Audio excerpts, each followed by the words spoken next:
Bonjour, bonsoir tout le monde et je vous souhaite bon retour avec Maître Mackinson. Déjà, je vous dis bon retour, vous qui avez l'habitude de participer avec nous dans nos séries de leçons. Et aujourd'hui, nous allons utiliser to do, ok, comme auxiliaire.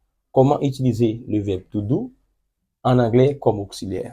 Donc, ce que vous devez savoir, c'est que il y a trois fonctions principales, ok, que to do joue lorsqu'on l'utilise en tant qu'auxiliaire. Non seulement la négative, l'interrogative, mais c'est la forme emphatique. Emphatique veut dire quoi? C'est pour l'insistance ou la correction. C'est pourquoi, si vous êtes nouveau sur le channel, je vous demande de vous abonner. Bien. Le verbe to do est utilisé comme auxiliaire en anglais principalement pour les phrases interrogatives, négatives et emphatiques. Maintenant, ici, ce sont là les trois parties que nous allons considérer de to do. Interrogative, présent simple, do et passé d'être. Et ensuite, nous allons parler de quoi? Deuxièmement, c'est la forme négative, ou la forme négative. Do not ou don't. Does not ou doesn't. Et did not, didn't.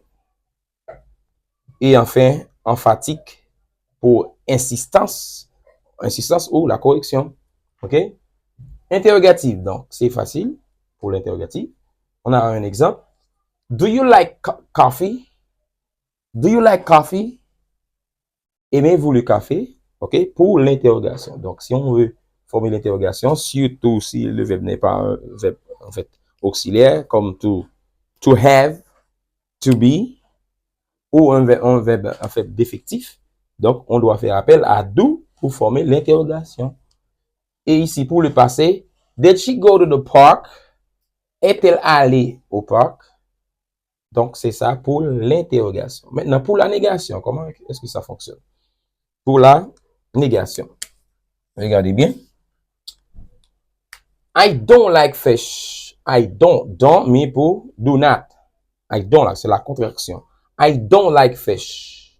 Je n'aime pas le poisson. Si vous voulez former la négation pour le verbe to like, comme pour, ok, ici, to go, eh bien, on doit faire appel à do pour la négation, plus not. C'est pourquoi on dit, I don't like fish. I don't like meat. I don't like coffee. And so on. Good. Ici, pour le passé, on ne va pas utiliser do. On dit, she didn't see the movie. She didn't see the movie. Didn't, mais pour did not. OK? Elle n'a pas vu le film. Et pour la forme emphatique, la forme emphatique implique quoi? L'insistance. Regardez bien. Parfois, lorsqu'on utilise do comme dans la forme emphatique, on pense que c'est la négation. Non, c'est pas la négation. C'est l'insistance.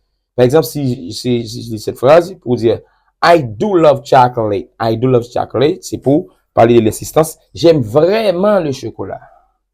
I do know you. I do know you pour dire oui, certainement, je te connais. She did call you yesterday. You said that she didn't call you, but she did. She did call you. OK? Ici, lorsqu'on dit she did call you, pour exprimer elle t'a bien appelé hier. Tu dis qu'elle ne t'a pas appelé? Oui, elle t'a bien appelé. Donc, c'est la troisième, en fait, partie, okay, de to do en forme comme auxiliaire pour dire, pour l'insistance, OK? Pour parler de l'insistance ou la correction. Bien, ici, c'était l'insistance, ici, c'est la correction. Merci, mes amis, je vous aime beaucoup. À tout à l'heure. Donc, pour continuer avec do, OK, auxiliaire, regardez bien. Il y a quelque chose à noter. C'est cette notation-là. Do en tête de phrase permet de maintenir l'ordre sujet-verbe. Par exemple, regardez bien. Dans la phrase affirmative, on dit you take sugar pour dire que vous consommez du sucre. Mais regardez bien, on met do. Eh bien, avec do, on conserve la structure. Sujet, verbe. Vous voyez?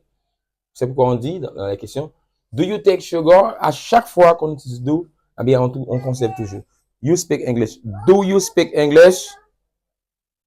OK? Do you speak English? Est-ce que vous parlez anglais?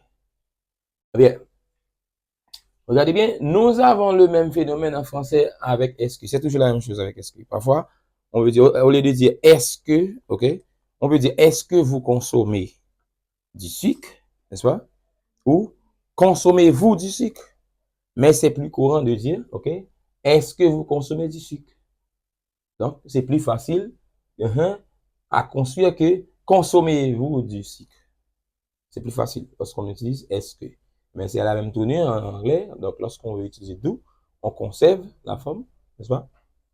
La forme affirmative. Comme ça. Et on ajoute do. À chaque fois. Bon, tu vois comment c'est facile de construire l'interrogation avec do. OK? I understand. Pour former la question, on dit do I understand? Ça ne change pas. OK? La structure sujet-verbe. Tandis qu'il y en a pour to be. OK? I am teacher boy. En fait, on va avoir am I teacher boy. Bien. C'est bien ça. Regardez bien. Même lorsque la question commence par un mot interrogatif, on a toujours ça, même lorsque la question commence par un mot. Par exemple, where, on dit where did you go? On a toujours sujet verbe. Même lorsqu'on utilise en fait le mot interrogatif where, on a ça. Où êtes-vous allé? Where did you go? Mais attention, quand who, what, which sont sujets, on n'emploie pas do, did. Par exemple, ici, je ne vais pas dire who does want something to eat. Non. Ou what does happen. Non. OK, pour exprimer qui veut manger, on ne peut pas dire ça. OK? On dit who wants something to eat. Qui veut quelque chose. OK?